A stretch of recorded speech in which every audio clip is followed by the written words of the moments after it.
Good afternoon Jain ji. अभी अजीताभ sir ने बहुत अच्छी बातें कही। सर ने दो पावरफुल चीजें कही जो मैंने अपनी लाइफ सर से सीखने की कोशिश की है कि दिल को ठंडा रखिए, दिमाग को ठंडा रखिए। तो मैं यही चाहूंगा कि आने वाले टाइम में जो आधा घंटा आप मेरे को सुनेंगे, इसमें अपने दिमाग को थोड़ा कूल रखें और जो चीज़ मैं आपको बताने वाला हूं एटलीस्ट उससे आप अगर अपने लाइफ में काम में लेते हैं तो डेफिनेटली। एक आग यहाँ पे लगी थी,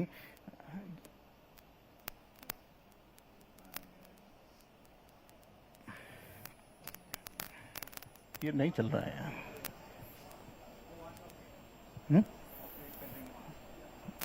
देख लीजिए। ठीक, एक आग यहाँ पे लगी थी और मेरी कोशिश रहेगी कि आने वाले आधे घंटे में एक आग आपके अंदर लगा पाऊं मैं, जिससे कि आप आगे चल के इंडिया की ग्रोथ स्टोरी में पार्टिसिपेट कर पाए। आप सब लोग I think second year students होंगे मेजोरिटी। तो लगभग स्कूल लाइफ स्टार्ट जब की थी, एलकेजी में थे, तो कब से 19-20 साल हो गए होंगे। चलिए आपको 19-20 साल फ्लैशबैक में ले चलते हैं। जहां से हमने पढ़ाई की शुरुआत की थी, हमने सबसे पहले क्या सीखा था? ABCD, right. तो चलिए वो उसी का टेस्ट लेते हैं आज। मैं पूछूंगा, आपको जवाब देना और सबको एक साथ जवाब देना है। A for, B for, C for and D for. दोस्तों, जब मैंने शुरुआत की थी तो मैंने भी यही सीखा था। मेरे लिए भी A फॉर एप्पल ही होता था और D फॉर डॉल ही होता था। लेकिन जैसे जैसे वक्त आगे बढ़ता गया, कॉलेज लाइफ से निकल के जब मैं ऐसे लेक्चर्स अटेंड करने स्टार्ट किए, मैंने फाइनेंशियल प्लानिंग से रिलेटेड, तो मेरी जिंदगी के मायने बदल गए। मुझे लगा कि A फॉर, मेरे लिए A फॉर एनी टाइम हो गया, B फॉर बर्थ हो गया, D फॉर हो गया मेरे लिए death, and between B and D there comes a C, जिसका मतलब है कैश।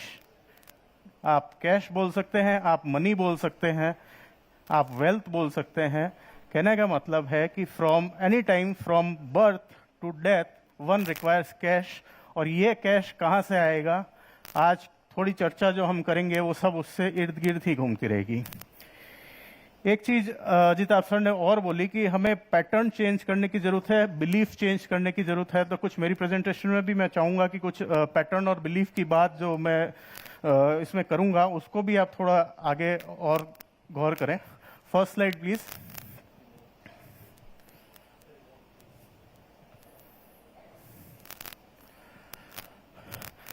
देखिए, हम लोग पढ़ाई क्यों करते हैं? मेरे हिसाब से education is equal two means, जो शायद मेरी फर्स्ट स्लाइड में है, अगर ये प्रॉपर आ जाए। देखिए, हमारा ऐसा मानना है कि पढ़ाई वो चीज है, हम इसलिए हमारे जिंदगी के अमूल्य 20 साल देते हैं पढ़ाई के लिए, क्योंकि हमको लगता है कि आगे आने वाले टाइम में ये डेफिनेटली हमको हेल्प करने वाली है। कहीं ना कहीं जो हमें हमारी मंजिल तक पहुंचाने का काम है वो पढ़ाई के थ्रू ही होगा। एजुकेशन हमको हमारी लाइफ में आगे बढ़ाएंगी।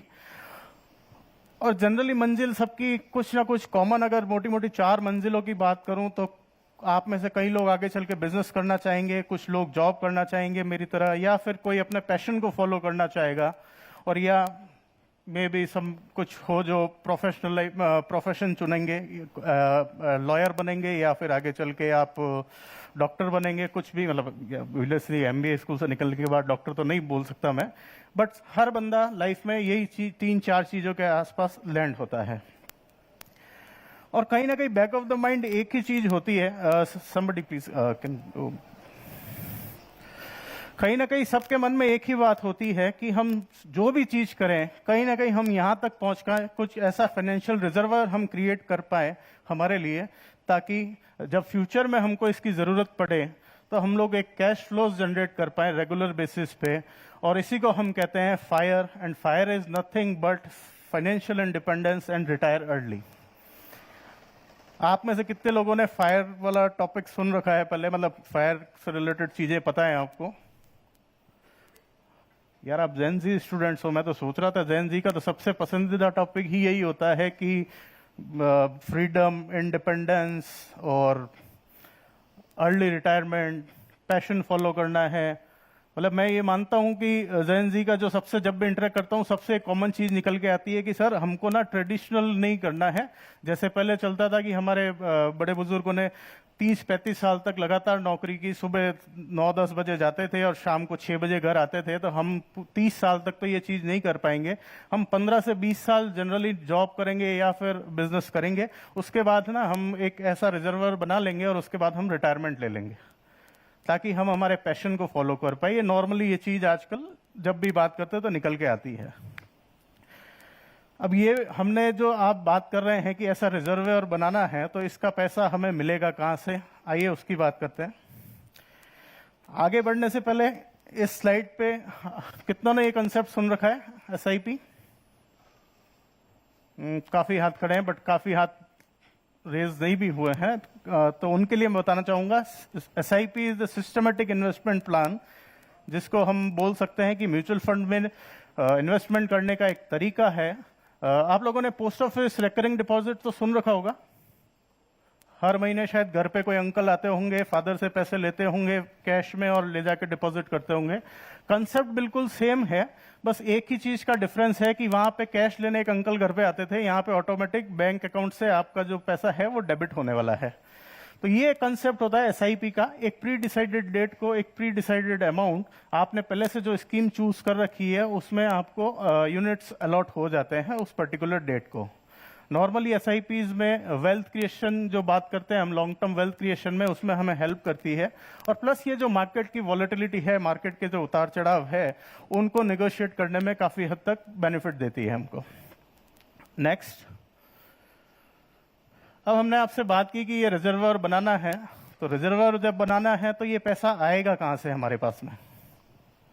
देखिए बहुत ही सिंपल रेसिपी है वेल्थ क्रिएशन की, saving plus time plus compounding equal to wealth creation. आप जरूरत अनुसार, देखिए कोई भी खाने की रेसिपी बनाते हैं तो हम क्या करते हैं, स्वाद अनुसार नमक डालते हैं या जो भी इंग्रेडिएंट्स डालने डालते हैं। यहाँ के 3 ingredient saving, time and compounding है। और अगर आपको वेल्थ की रेसिपी चाहिए तो ये सब आपको अपने जरूरत के अनुसार, यानी कि जो भी आपके गोल्स हैं, कोई गोल अगर 5 साल दूर है तो उस हिसाब से अमाउंट ज्यादा कम आपको डिसाइड करना है। एक सारी चीजें आपके हाथ में है, सेविंग भी का अमाउंट भी आपके हाथ में रहेगा, टाइम भी आपके हाथ में रहेगा। बस एक ही चीज जो सर्टेन नहीं है वो है ये 13% जो हमने लिखा है रिटर्न। देखिए कोई नहीं जानता कि रिटर्न्स आने वाले टाइम में कितने आएंगे, 10% आएगा, 12 आएगा, 15 आएगा, बट उसके हम बाद में चर्चा करेंगे। बट लेट्स अज्यूम कि यहाँ पे आप नेक्स्ट 25 ईयर्स के लिए जो इन्वेस्टमेंट कर रहे हैं 15,000 पर मंथ का, और आपको 13% रिटर्न मिलता है, तो at the end of 25 years you will be having an 3 crore in financial assets. Financial assets समझ गए आप? बताएं कोई क्या है? सर बताएं।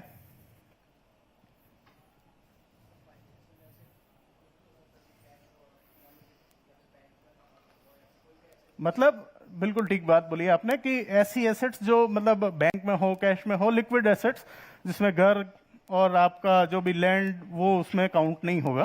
तो आप अपने आसपास देखेंगे बहुत से लोग मिलेंगे जो पिछले 25 साल से आराम से 15,000 रुपए बचा सकते थे, ठीक है, लेकिन बहुत कम लोग ऐसे मिलेंगे जिनके पास में आपको 3 करोड़ फाइनेंशियल एसेट्स में मिलेंगे। हो सकता है उनके पास में 5 करोड़ का मकान हो, 10 कमरे का मकान हो, लेकिन बिलीव मी, आज वो 10 करोड़ का मकान रहना है ना, उनको बेच तो नहीं सकते ना। अगर कोई काम आ जाएगा उनके पास में, अगर उनको कोई जरूरत पड़ती है, तो he can't sell and go कि भैया मैं दूसरी जगह रह देता हूँ, 5 करोड़ बेच देते हैं। या एक और कंसेप्ट जब मैं ये स्लाइड बताता हूं तो काम करते हैं कि लिक्विडिटी मैटर करती है, लिक्विडिटी ऑलवेज मैटर। ऐसी जगह इन्वेस्टमेंट होना चाहिए जहां पे जरूरत पड़ने पे हम उस पैसे को काम में ले पाए। नॉर्मली होता क्या है कि हमने मकान ले लिया, ठीक है, 5 करोड़ सब कुछ हो गया, बट अब अगर मान लिया 10 कमरे का मकान है और मुझे 50 लाख की जरूरत है, तो क्या मैं एक कमरा बेच पाऊंगा उसमें से, सिंगल रूम? मेरा काम पर्पस सॉल्व नहीं होगा। तो मैं हमेशा कहता हूं कि जब भी हम इन्वेस्टमेंट करें, दो डाइवर्सिफाई करना चाहिए। हर चीज अच्छी है, बट मेजोरिटी अगर आपको इन्वेस्टमेंट करना हो तो लिक्विडिटी का एक जो पॉइंट है वो भी हमको दिमाग में रखना चाहिए। बट ऐसा क्या है कि सभी लोग इसको नहीं कर पाते हैं टाइम से, मतलब ये 3 करोड़ रुपए इकट्ठे नहीं कर पाते हैं। एक ही चीज की कमी है, वो यहाँ मैंने लिखी हुई है कि हम ज्यादातर डिसिप्लिन नहीं रह पाते हैं। बस यही इसका कारण है कि बाकी प्रोसेस बड़ा सिंपल है, इससे ज्यादा कोई रॉकेट साइंस नहीं है पैसा बनाने का। बट एक ही चीज जो हमें दिक्कत देती है वो है हमारा डिसिप्लिन। नेक्स्ट, मैं चाहूंगा इस स्लाइड पे थोड़ा हम लोग टाइम स्पेंड करें, थोड़ा ज्यादा टाइम इसी स्लाइड पे लेंगे। ये स्लाइड हमको दे रही है बीएसई सेंसेक्स का चार्ट है, जो 1979 में जिसकी शुरुआत हुई थी। 1979 में जब ये शुरुआत हुआ था तो लगभग इसका बेस था 100। आज लगभग हम बात करें तो करीबन 80,000 पे ये ट्रेड कर रहा है। रिटर्न्स आप देखेंगे लगभग 1980 से अभी तक के तो करीबन 15% का इसने रिटर्न दिया है। अब इस चार्ट को देख के, ये चार्ट को देख के 15% रिटर्न देख के अगर मान लेते हैं किसी ने 1 लाख रुपए का वहां पे इन्वेस्टमेंट किया था 1980 में, तो आज वो वैल्यू लगभग 6.5 करोड़ हो रही है, यानी कि 654 टाइम्स। ये नंबर्स आपको थोड़ा एनकरेज कर रहे हैं इन्वेस्टमेंट के लिए। 1 लाख 6.5 करोड़, एक्साइटेड लग रहे हैं नंबर्स? एक्साइटेड होने की जरूरत नहीं है। रीजन सिंपल है, जब मैं आज आपको ये चार्ट दिखाता हूं तो आप इसको क्रिकेट के तौर पे समझने की कोशिश कीजिए कि ये चार्ट बिल्कुल वैसा ही है जैसे आप 2011 का world cup match, I guess सबको याद होगा, उस क्रिकेट मैच की हाईलाइट आप देख रहे हैं, जिसका आउटकम ऑलरेडी आपको पहले से पता है कि इसका आउटकम ये था कि इंडिया वर्ल्ड कप जीत चुकी थी। तो एक्साइटेड होने का मतलब ही नहीं है कि आप हर बार जितनी बार देखेंगे थोड़ी एक्साइटेड होंगे कि हाँ यार हम मैच जीतने वाले हैं। वेल्थ क्रिएशन की जर्नी बिल्कुल ऐसी नहीं रहने वाली है। वेल्थ क्रिएशन की जर्नी आपकी रहेगी एकदम लाइव मैच की तरह, जिसमें आपको लगेगा कि यार इनिशियल ओवर्स में हमारे रन नहीं बन रहे हैं, जब हम चेस करने जा रहे हैं 277 का टारगेट और इनिशियल ओवर में हमारे रन नहीं बन रहे हैं, हमारे विकेट्स रेगुलर इंटरवल पे उड़ रहे हैं। उसके बाद भी हम लोग जब आगे बढ़ते हैं तो जैसे जैसे आगे बढ़ते हैं कोई ना कोई एक और नई दुविधा खड़ी हो रही है। तो बिल्कुल आपकी वेल्थ क्रिएशन जर्नी इसी पैटर्न पे रहने वाली है। उतार चढ़ाव आएंगे, आपको जब लगेगा कि हाँ सब कुछ अच्छा चल रहा है, मेरा पोर्टफोलियो भी बढ़ रहा है, तब एकदम से ऐसी कोई न्यूज आएगी जो मार्केट को गिराएगी और फिर आपका पोर्टफोलियो नेगेटिव होगा उस टाइम पे। और उस टाइम ये चीज डिसाइड करेगी कि आप उस टाइम पे कैसा माइंडसेट दिखाते हैं, कैसा बिहेवियर दिखाते हैं, ये डिसाइड करेगा कि आपका पोर्टफोलियो कैसा रहने वाला है। बिलीव मी, जिसने 1 लाख रुपीज 1979 में इन्वेस्ट किए थे उसके लिए भी राह आसान नहीं थी। 1992 में क्राइसिस आए, .com बबल आया 2000 में, 2008 में अगर बात करेंगे तो लगभग 2008 में ग्लोबल फाइनेंशियल क्राइसिस आया। उसके बाद भी अगर आगे बढ़ते हैं 2020 में फिर से कोरोना आया। इस बीच में कितने ही वॉर हमने देखे। तो बहुत सारे इवेंट हर 1-1.5 साल 2 साल में, ये तो मैंने बहुत कम इवेंट यहाँ पे आपके सामने लिखे हैं, बट अगर आप एक्चुअल हिस्ट्री उठा के देखेंगे तो हर 1-1.5 साल में कोई ना कोई ऐसा इवेंट आपको मिल जाएगा जिसने बाजार को नीचे लाने का काम किया। और लेकिन जो निवेशक था, जो भी इन्वेस्टर था, उसका टेम्परामेंट इतना अच्छा था कि उसने इसमें बना के रखा, हर गिरावट पे अपना संयम नहीं खोया, क्योंकि उसको एक चीज तो बहुत पता थी, जो भी ये निवेशक था उसको एक चीज बहुत अच्छे से पता थी कि इंडिया ग्रो करने वाला है और इंडिया अगर ग्रो करेगा तो मेरी भी ग्रोथ तय है, मेरे पोर्टफोलियो की वैल्यूएशन बढ़ने वाली है। बस इसी टेम्परामेंट को, इसी चीज को हमको भी याद रखना है जब भी हम निवेश करेंगे, जब भी हम इन्वेस्टमेंट की शुरुआत करेंगे, कि इंडिया अगर ग्रो करेगा, ये आपको विश्वास है, तो डेफिनेटली आपके पोर्टफोलियो की वैल्यू भी आगे बढ़ती रहेगी। दोस्तों, हमने बात की, जैसे बोला अभी सर भी बोल के गए, पैटर्न की बात की, तो मैं ऐसे ही एक पैटर्न की बात करता हूं। मैं कहीं सुन रहा था, शायद एक टीवी का कोई शो चल रहा था, उसमें मैं सुन रहा था, वो पैटर्न पे बात चल रही थी कि हम जो देखते हैं, जो पढ़ते हैं, जो सुनते हैं, उसके बिहाफ पे ना एक हम लोग दिमाग में एक पैटर्न डिस्क्राइब कर लेते हैं। उस पैटर्न को लेके ना फिर वो कभी पैटर्न शायद हट ही नहीं पाता, बहुत समझाने के बाद भी नहीं हटता है। उन्होंने एक एग्जाम्पल दिया था, आपसे मैं जवाब चाहूंगा उसका। गाय दूध देती है, यस और नो? तेज बोलो, आवाज ही नहीं आ रही है मुझे। यस, एक्चुअली गाय दूध देती नहीं है, गाय का दूध निकालना पड़ता है। आपने कहीं देखा है कोई गौशाला में जाके कि गाय के नीचे आपने बाल्टी रखी और अपने आप दूध दे दिया?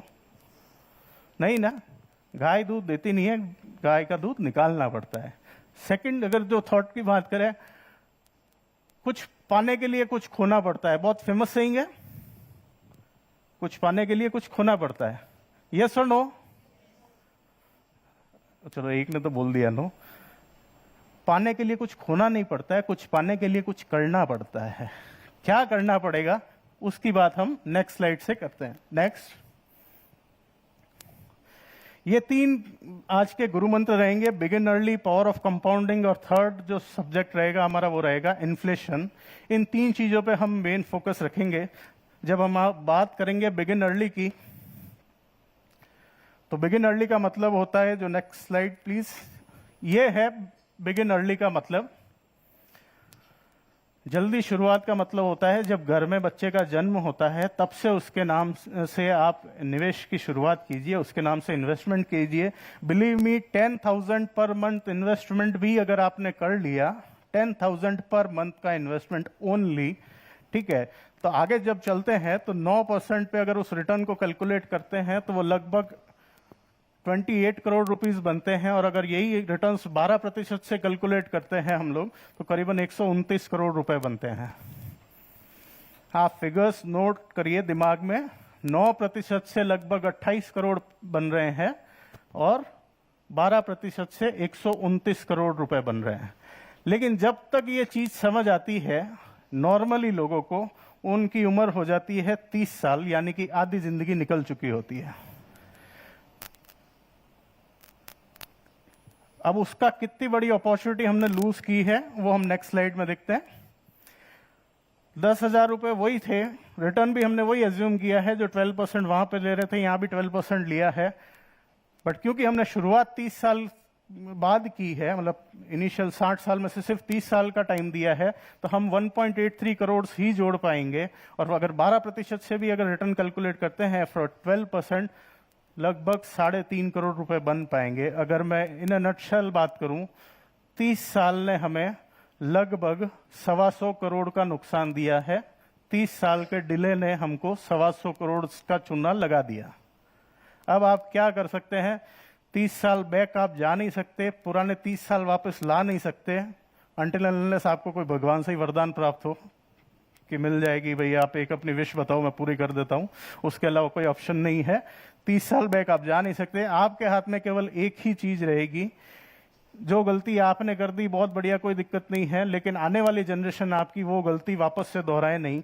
तो मैं जब भी ऐसी स्लाइड्स उनको दिखाता हूं, जो मैंने पहले दिखाई कि बच्चा जब छोटा है, तो पहले फर्स्ट 30 ईयर्स मेरा ये मानना है कि ये जिम्मेदारी होती है पेरेंट्स की कि वो बच्चे के नाम से इन्वेस्टमेंट करे। इससे एक चीज ये होगी कि बच्चे को भी इन्वेस्टमेंट का जो बेनिफिट है या फिर बोले कि जो क्या महत्व है वो बच्चे को पता चलेगा, उसकी एक हैबिट पड़ेगी इन्वेस्टिंग की। और जब वो बच्चा अर्निंग मेंबर बन जाता है तो उसको आप बताएं कि ये आपको कंटिन्यू करनी है फॉर नेक्स्ट 30 ईयर्स। मान लेते हैं 30 साल में जॉब चालू करता है, हम उनको बताएं कि ये नेक्स्ट 30 ईयर्स तक आपको कंटिन्यू करना है till you reach the age of 60। तब जाके वो वेल्थ क्रिएशन का काम होता है। तो मेरी आपसे यही बात मैं आपसे कहना चाहूंगा। नेक्स्ट आ सकते हैं हम लोग नेक्स्ट स्लाइड पे, कि जब भी घर में, जरूरी नहीं है कि अपने घर में बच्चा हो, भाई जिसके घर में भी बच्चा हो और आपकी कोई बंदा सुनता हो, एक बार अपनी तरफ से जरूर उसको समझा दो कि इसके लिए वेल्थ क्रिएट करने का काम आपका है। इनिशियल 25-30 साल आपके हाथ में है, क्योंकि कल को अगर बच्चा आगे बढ़ता है और उसको कहीं से ये आंकड़ा सुनने को मिलता है तो वो जाके सीधा दोष अपने पेरेंट्स को ही देगा कि आपकी वजह से मेरा 125 करोड़ का नुकसान हो गया। बिलीव मी, मेरा बच्चा तो मुझे, अगर मेरे लिए तो बड़ी एम्बेरसिंग सिचुएशन है, मेरा बच्चा जरूर मुझे आके बोलेगा कि डैडी आप जाके दुनिया में वेल्थ क्रिएशन पे ज्ञान बांटते हो और हमारे लिए क्या इकट्ठा किया आपने। तो मेरे लिए तो मेरे को उसके लिए इन्वेस्टमेंट करना ही पड़ेगा। और मैंने नेचुरली, मैं जब इस लाइन में हूं तो मैं डेफिनेटली वो चीज सारी सोच के चलता हूं। अब हम बात करते हैं नेक्स्ट, कॉस्ट ऑफ डिले की।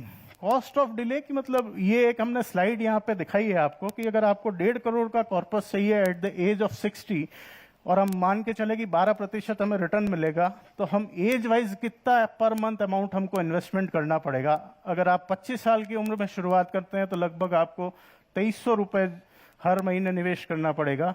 यही अगर आप 30 साल में करते हैं तो करीबन 4200 रुपए हो जाएगा।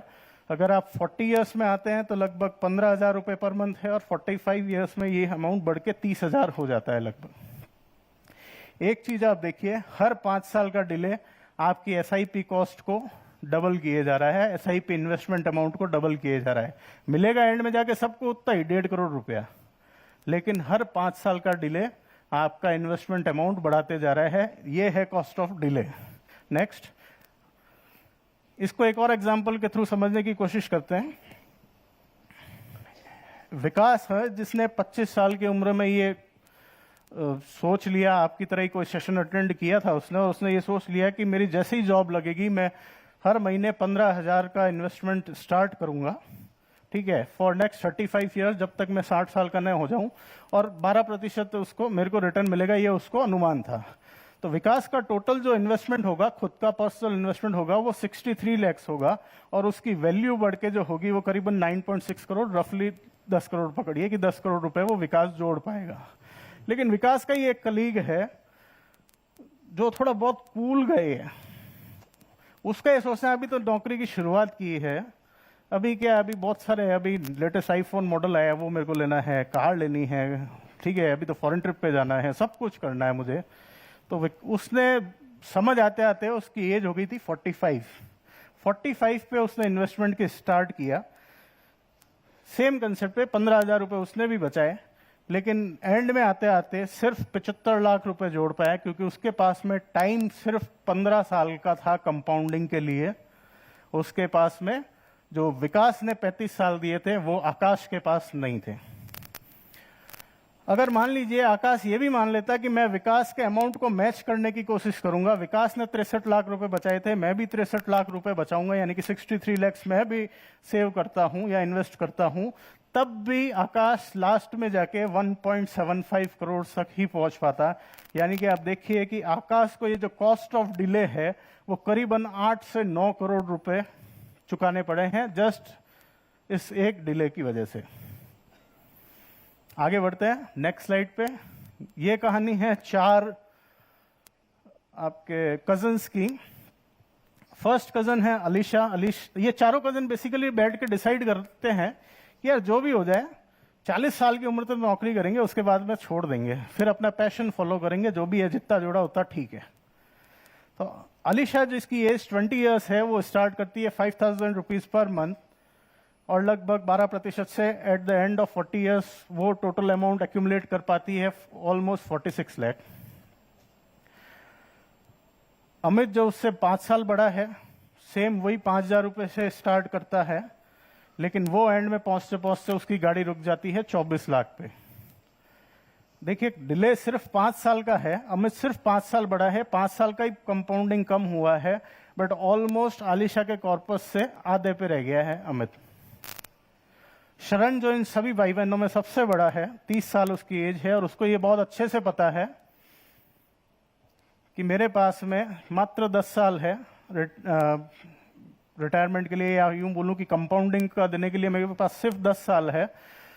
वो कहता मैं 10,000 रुपए से स्टार्ट करता हूं, बट स्टिल आलिशा के डबल अमाउंट होने के बाद भी वो सिर्फ 22.5 लाख रुपए जोड़ पाएगा। और लास्ट इनमें सबसे जो स्मार्ट है वो है Ishita. Any Ishita in the house? इनमें से कोई नाम? इशिता सबसे स्मार्ट है। इशिता ने यह सोचा कि चलो 20 साल की मेरी उम्र है, मैं हर महीने 5,000 रुपए तो इन्वेस्ट करूंगी, बट क्योंकि मेरी सैलरी हर साल बढ़ने वाली है तो मैं हर साल उस एसआईपी के अमाउंट को भी इंक्रीज करती रहूंगी, और 1,000 रुपए से पहले साल में 5,000 पर मंथ करूंगी, नेक्स्ट ईयर में 6,000 पे ले जाऊंगी, उसके नेक्स्ट ईयर 7,000 पे ले जाऊंगी। इसी तरीके से आगे बढ़ती है। तो इशिता क्लियर विनर बनती है कि उसके पास में at the end of 40 years लगभग 1 करोड़ रुपए कॉर्पस बन गया। तो आप इसमें से क्या बनना चाहेंगे? यार सब एग्जाम्पल देने के बाद अभी भी इतना सोचना पड़ रहा है, या मेरे को लगा मैं डिलीवर नहीं कर पाया? बोलिए मैडम, अब मन में मत रखिए, जोर से बोलना पड़ेगा। मन की आवाजें मैं सुन ही नहीं पाया, अभी तक वो शक्तियां दी नहीं भगवान ने। जोर से बोलिए क्या बन? इशिता। नेक्स्ट। बहुत ही favourite subject, power of compounding सबको पता है। इन भाई साहब को सब जानते हैं, महान हस्ती हैं एल्बर्ट आइंस्टाइन साहब। इन्होंने बहुत अच्छी चीज बोली है कि power of compounding is the eighth wonder of the world. He who knows it earns it and he who doesn't pays for it. Power of compounding काम कैसे करता है, आइए उसको समझते हैं प्रैक्टिकल एग्जाम्पल के थ्रू। आज आप घर जाइएगा और अपने पेरेंट्स के साथ बैठिएगा, जो भी आपको पॉकेट मनी मिलती होगी, से यस और नो। यस, पॉकेट मनी मिलती है। पॉकेट मनी जब मिलती है तब जाके जो भी आपको पॉकेट मनी देता है उनको बोलिए कि इस पॉकेट मनी का ना कंसेप्ट चेंज करते हैं। आज आप मुझे 1 रुपया दीजिए, मतलब किसी भी महीने की फर्स्ट डे को आप मुझे 1 रुपया दीजिए, नेक्स्ट डे उसको डबल कर दीजिए, उसके थर्ड डे में फिर जो सेकंड डे था उसका डबल कर दीजिए। यानी कि 1 तारीख को आपने मुझे 1 रुपया दिया है, 2 तारीख को आप मुझे 2 रुपए देंगे, 3 तारीख को आप मुझे 4 रुपए देंगे, 4 तारीख को आप मुझे 8 रुपए देंगे। इस तरीके से इसको आगे ले जाइए। ऑन 31st आपके पास कितना होगा? 31st ऑफ मंथ आपके पास कितना पैसा आएगा? 100 करोड़ के आसपास। कौन? 200? पक्का? चलिए देख लेते हैं। आप कितने लोग इनकी भाई साहब की बात से सहमत है? 100 करोड़ हाथ खड़ा करके बताइए। ऐसे तो शायद यूं गर्दन हिलाने से तो मुझे भी पता नहीं चले। कितने लोग इस बात से सहमत है कि 100 करोड़ मिलने वाला है? ये भाई एक ही हाथ खड़ा नहीं होगा। चलिए आगे बढ़ते हैं।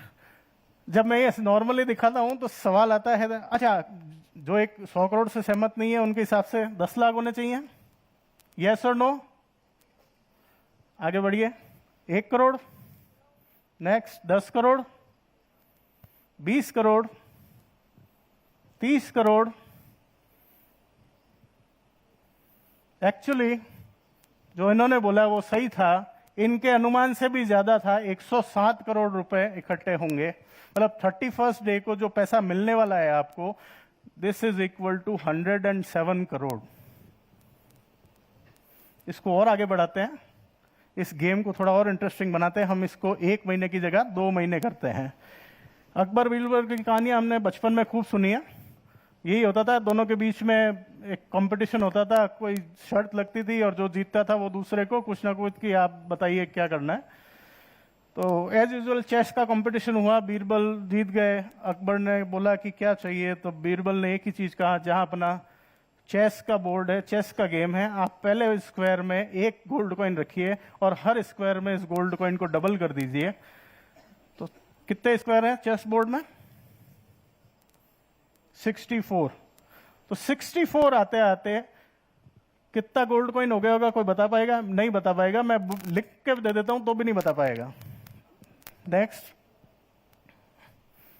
ये अमाउंट कोई पढ़ ले। Next, 18 Quintillion, 446 quadrillion, 744 trillion, 73 billion, 709 million, so on and so fourth. ठीक है, पढ़ने में भी सांस फूल रही है, इतना पैसा इकट्ठा होने वाला है। ये है एक्चुअल पावर ऑफ कंपाउंडिंग।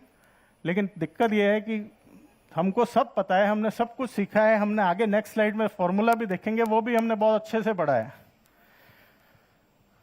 हमारी तकलीफ ये है कि हम सब की जो मेन फोकस रहता है वो रहता है आर पे, जबकि हम सब अच्छे से समझते हैं कि पावर ऑफ कंपाउंडिंग में टाइम सबसे ज्यादा मैटर करता है। हालांकि दोनों ही मैटर करते हैं, रेट प्लस टाइम।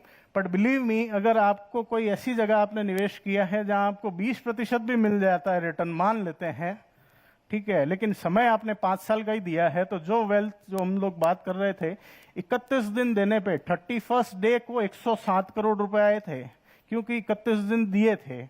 अगर कोई 10 दिन में ही खुश हो जाता, 20 दिन में ही खुश हो जाता, तो 100 करोड़ नहीं ले पाता पेरेंट से। तो हमको भी वही ध्यान रखना है कि हम जहां भी जो भी इन्वेस्टमेंट करें, हमारा टाइम जो फैक्टर है वो इंपॉर्टेंट है, हमें उसके लिए टाइम देना है, जो भी इन्वेस्टमेंट करेंगे उसके लिए। रिटर्न आपके हाथ में नहीं है, 10 आएंगे, 12 आएंगे, 14 आएंगे, कोई नहीं बता सकता। नोबडी नोस कि आगे आने वाले टाइम में क्या रिटर्न आएंगे। हाँ, पर आपको अगर इंडिया की ग्रोथ स्टोरी पे भरोसा है तो आप डेफिनेटली इन्वेस्टमेंट उस हिसाब से ही करिए। जो रिटर्न्स आएगा आपके हैं, कोई आपसे छीन नहीं सकता, और वेल्थ क्रिएट करेंगे। इंडिया ग्रो करेगा तो आप भी ग्रो करेंगे और अपनी वेल्थ बनाएंगे। नेक्स्ट, इस स्लाइड में फिर से मैं रिपीट करता हूं जो मैंने बोला कि 45 इयर्स का टाइम देने के बाद ना 1 लाख रुपए 6.5 करोड़ बना था, यानी कि 654 टाइम्स वो पैसा बढ़ा था। तो टाइम यहाँ पे इंपॉर्टेंट है, रेदर देन आपका जो रिटर्न्स है, परसेंटेज रिटर्न्स उतना मैटर नहीं करता जितना कि टाइम मैटर करेगा। Next, inflation. लास्ट, कितने लोग जानते हैं क्या होता है इन्फ्लेशन? बताएं। महंगाई जो हर साल बढ़ती है। ये सारे सिक्के आपने देखे हैं किसी ने? कभी लीगल टेंडर भी थे ये। लेकिन आज इन सिक्कों में महंगाई इतनी बढ़ चुकी है कि इन सारे सिक्कों की ना इंडिविजुअली कोई वक्त नहीं है। कोई भी एक इंडिविजुअल सिक्के से आप कुछ सामान खरीद नहीं सकते, इवन दुकानदार लेगा भी नहीं आपसे।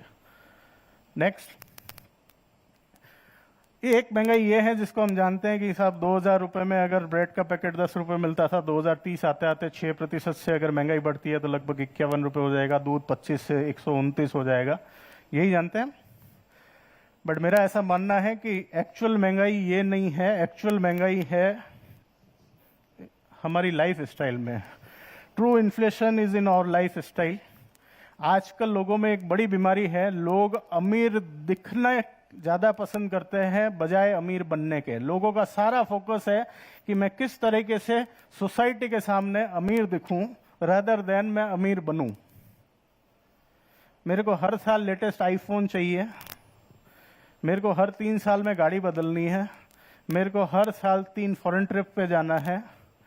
और बिलीव मी, आधे से ज्यादा चीजें जो हम करते हैं वो सिर्फ इसलिए होती है कि हमारा सोसाइटल स्टेटस कैसा है। मैं नहीं कहता कि सब लोग वही करते हैं, बट काफी लोग इसीलिए करते हैं कि सोसाइटी में स्टेटस हमारा बना रहे और हम दिखा पाए कि हम किस तरीके से हमारी लाइफ स्टाइल को एंजॉय कर रहे हैं। घर में भले पैसे नहीं है चलेगा, लेकिन सोसाइटी में स्टेटस कम नहीं होना चाहिए। भाई साहब ने 3 चीजें, बैक जाइए प्लीज। पहले 3 चीजें इन्होंने दिखाई। मेरे ख्याल से अगर आप देखेंगे तो पहले कभी जमाने में ब्लैक एंड व्हाइट टीवी होती थी घर में। सर आप तो एग्री कर पाएंगे। ब्लैक एंड व्हाइट टीवी को ये रील वाला कैमरा, लैंडलाइन फोन और एक ये सन्नी का पंखा। आई गेस आप में से पता नहीं कितने लोगों ने इनको देखा है या नहीं देखा है, पर जब वो चीजें चलती थी उस जमाने में ये चीजें सारी लग्जरीज हुआ करती थी। ठीक है, यानी कि उस समय जो लग्जरीज थी वो आज हमारी जरूरतें बन गई हैं, और आज जो चीजें हमें लग्जरीज लग रही हैं वो आने वाले कल में हमारी जरूरतें बनने वाली हैं।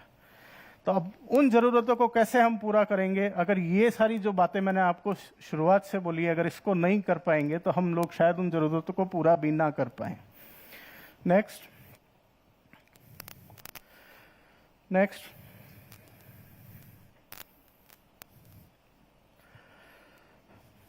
फर्स्ट आईफोन लॉन्च हुआ था, आईफोन 7 कब हुआ था?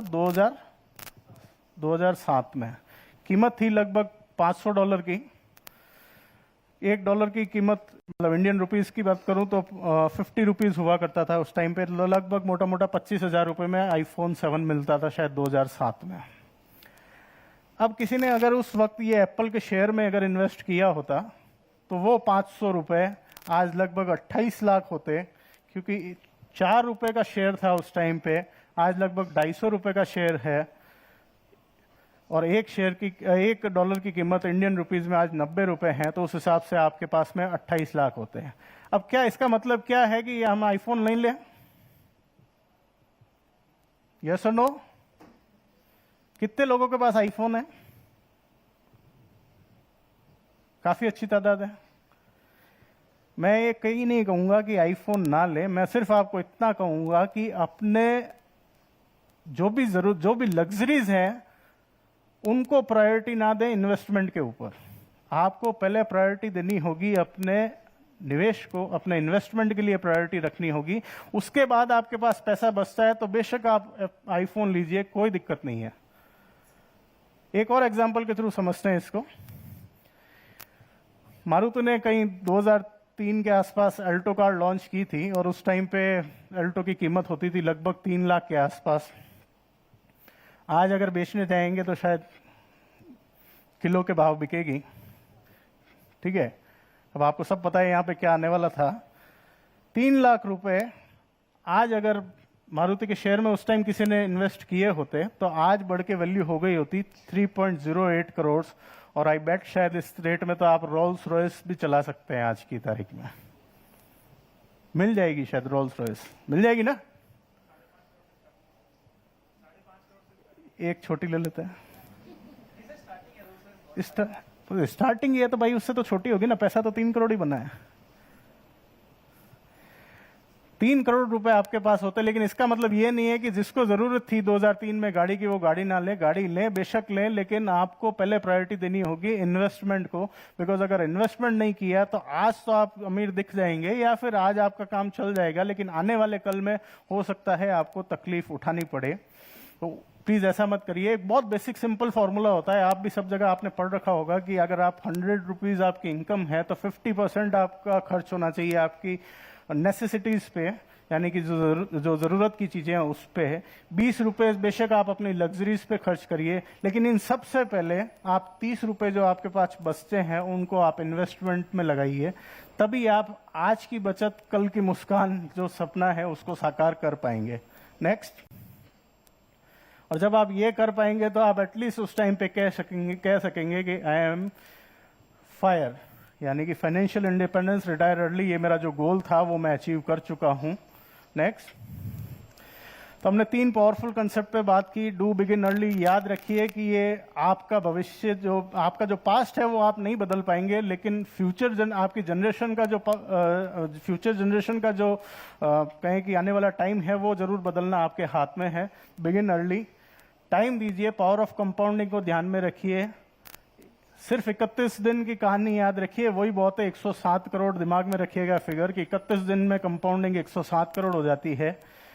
लाइफ स्टाइल के जो इन्फ्लेशन है उनको मैनेज करिए। अगर आप लाइफ स्टाइल इन्फ्लेशन मैनेज कर पाए तो मैं मान के चलता हूं कि आप आने वाले टाइम में जब भी हम नेक्स्ट टाइम जब भी कभी मिलेंगे तो आप ये बोल पाएंगे कि नहीं, हमारी लाइफ में बहुत बड़ा बदलाव आया है। नेक्स्ट।